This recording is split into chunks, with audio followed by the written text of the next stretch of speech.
Sit back, relax and enjoy listening. RK goes to his room, not in a hurry, not slowly. He sits on the edge of the bed, doesn't lie down, doesn't lean back. His head feels heavy, but his chest is worse, like too many things trying to exist in the same space.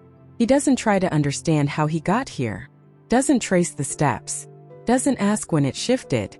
He just sits, and anyway it comes, not as thought, as memory, the first time he met her. Not the warnings, not the reputation, the moment, her hand raised, his instinct faster than his caution, his fingers closing around her wrist just enough to stop, the shock in her look, something sharper, because no one ever stopped her like that.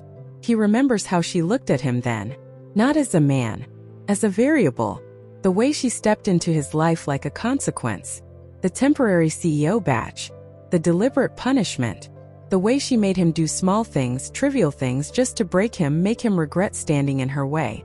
How she watched him over the rim of those sunglasses. Hatred, measuring, waiting, and he didn't bend. He remembers the fire. How everyone stood back because it was risky, their lives might be in danger. But she didn't think. How she went in, not dramatic, not brave, like leaving wasn't an option. That was the first time something didn't add up. Then the hospital. The questions, the reporters, the way her jaw tightened when they asked about him, the glass breaking in her hand, the blood, the way she walked away like anger was the only thing holding her upright. He remembers watching her on TV from the hospital bed. Then he learned about her mother, the chaos of it, SV's mom's misunderstanding of his and SV's chemistry, proposing him for marriage, how he convinced himself he couldn't marry her, how he didn't care for her. But when he saw her on the hospital bed, ill, the way his heart slammed against his ribs when the doctor spoke, how his heart changed, how he convinced himself in a second that it was responsibility, repayment for her saving his life, how he told himself it wasn't a choice, the marriage, the fights, when even after all he tried to care, she didn't want to even look at him, like he had committed some serious crime just by breathing in the same house.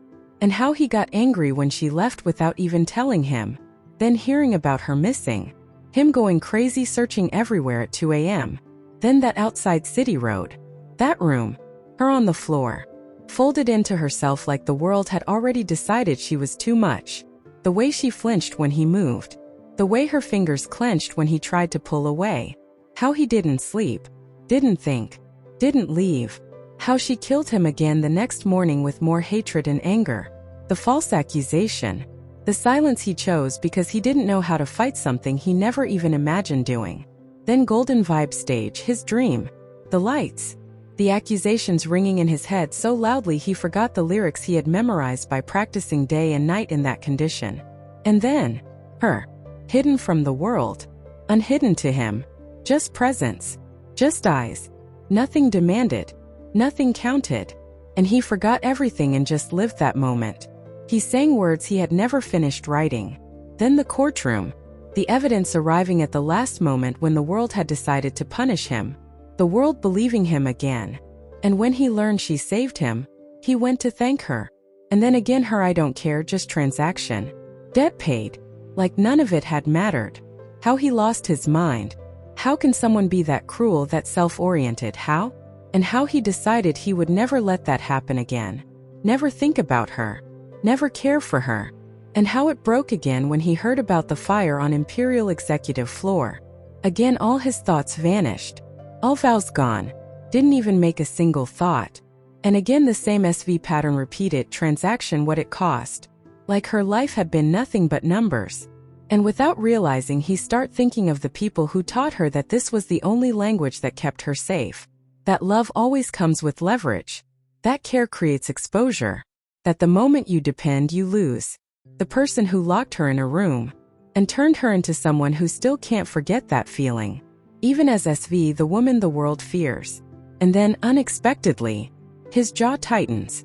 The thought slips out before he realizes it. How dare you? Anger rises. But this time not at her because of what he has just learned. And he catches himself. Realization settles. Not fully recognized. Not relief. Something quieter. Something dangerous. How deeply it affected him. That he wants the people who made her like this to pay.